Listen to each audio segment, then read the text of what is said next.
Can humans destroy art? Without art, the banality of reality would be intolerable. Magnificent National Gallery of Art, which belongs not to just one city, but to all of us. If we have the capacity to destroy something that we created, how would we know? And does art transcend the boundaries of what we know of humanity as an intrinsic concept, or is it just something that we made up? Today, we will analyze art from a general perspective, along with the threat of AI and how that directly attacks our humanity. Hello, my name is Connie, aka Jack of all trades, master of all, and my channel is a mix of enthusiasm and commentary for art, along with my personal artistic journey, so subscribe if you want to come along for the ride. Let's get started, shall we? Art makes us human.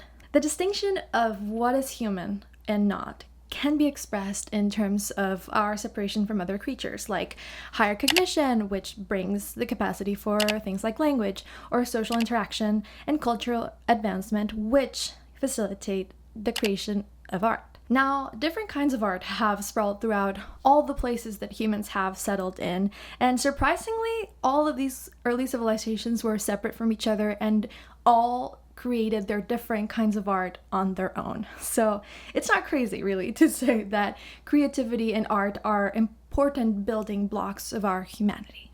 And we are slowly destroying it. Okay, but let's do some math.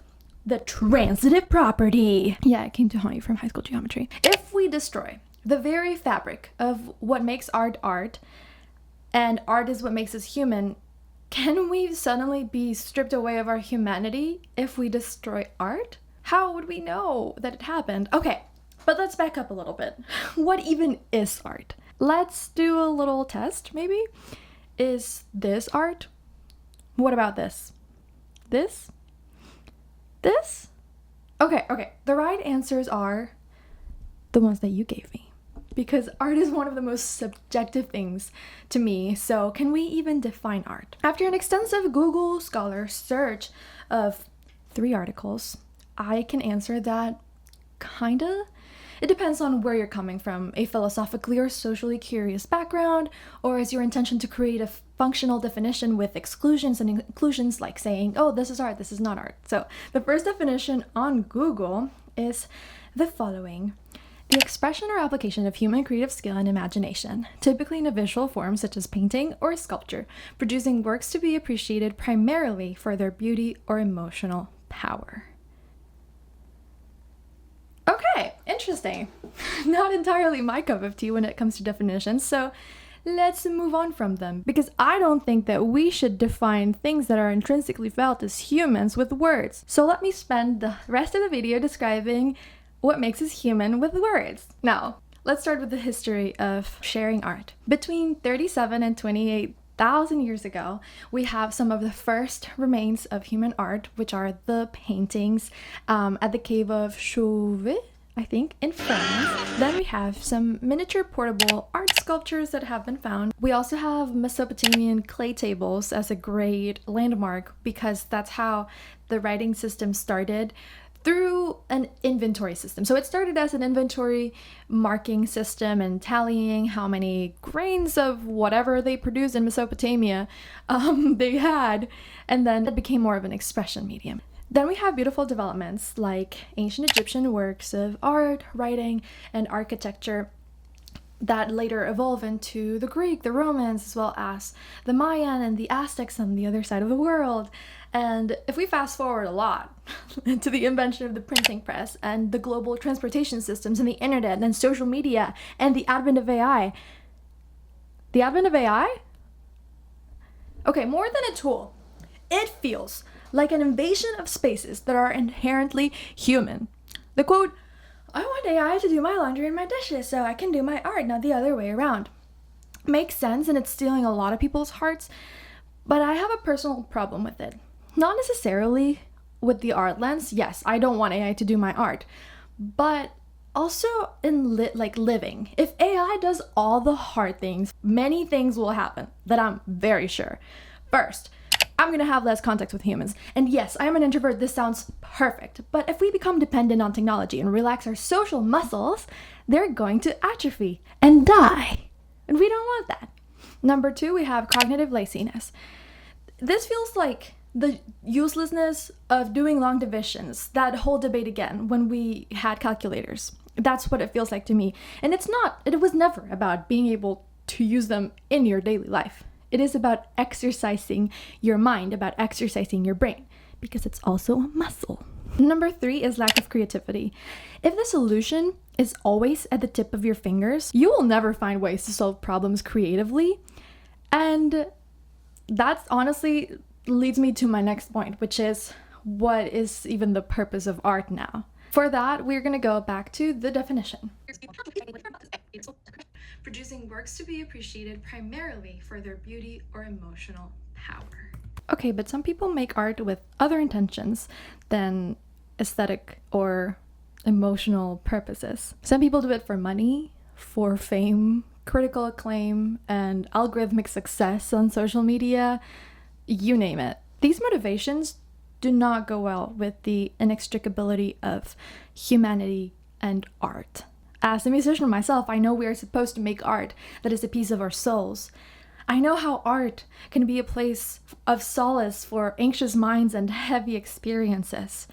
The art you make will forever be an external reminder of who you are and what you're experiencing or going through. That is not something that AI can experience or accomplish. Even if AGI becomes a thing, it learns to think and act like us and evolves like us, but in some aspect, it will never be human. In every aspect, it will never be human. It's just learning. So you might be saying, yes, that's pretty obvious, or is it really that bad? Why do you care so much? Well, it genuinely depends. For me, as an artist, the lack of moderation and the lack of disclosure deeply concerns me more than anything else. The lines keep blurring more and more between human-made and AI-generated things. Let's take an example of AI music. It is everywhere. You might have listened to AI music if you listen to instrumentals that are plaguing Spotify now, or you might have had contact with bots or works of literature that are written with AI. You never know. And it is something that's more present in our daily lives than we realized. The thing is that this is what makes us human, and it is being fogged by AI, or at least there will be generations that never learn creativity of thinking and living, and as functional as it is, it will make us increasingly lazy, and there are already people that are extremely dependent on it. Like, it's so scary. Have you seen those people that talk to ChatGPT for advice on their lives? That's crazy to me. Sorry. I know, don't shoot me, don't shoot the messenger. I know about the loneliness epidemic, but that's really scary to me. Also, oversaturation of content was already a struggle that artists faced before any breakthroughs in AI happened, and it's not even a competition with humans anymore. It's even worse that we don't have the time or really don't care to check that something is or isn't AI. So, if you have been freaking out about all of these things like me, there are some things that we can do. I realize that I have been complaining this whole time and I feel bad, but here are the positive things we can do. Number 1, consume art mindfully and contemplatively, not in a rushed and performative way, like not doom scrolling on platforms that you seek content in, but seek artists whose works speak to you and learn more deeply about their life stories or other works of art. Number 2, seek for non-algorithmic recommendations. The way I do this is by going to thrift stores and finding records or going to museums. I also have discovered that friend recommendations are a very successful bonding mechanism, so I recommend that too. Number 3, give yourself space to think and decide what your opinion is on a certain work of art. Bypass the art critics and curators and use your own enjoyment and feelings as a compass instead. This is a way to know yourself so much better and to live a more authentic life. Now, if you're an artist and have been feeling the impending doom of the AI era, or if you have struggled to keep a clear focus on your real purpose in the world, where you have to dance around so many loops to get people to notice your art, instead of spending that time to attempt to hone your craft, you are definitely not alone. Thank you so much for watching. This is my first attempt at a video essay slash commentary, and I upload covers every Friday and now also weekly essays on Wednesdays. So I'll see you next week, and stay safe, everyone.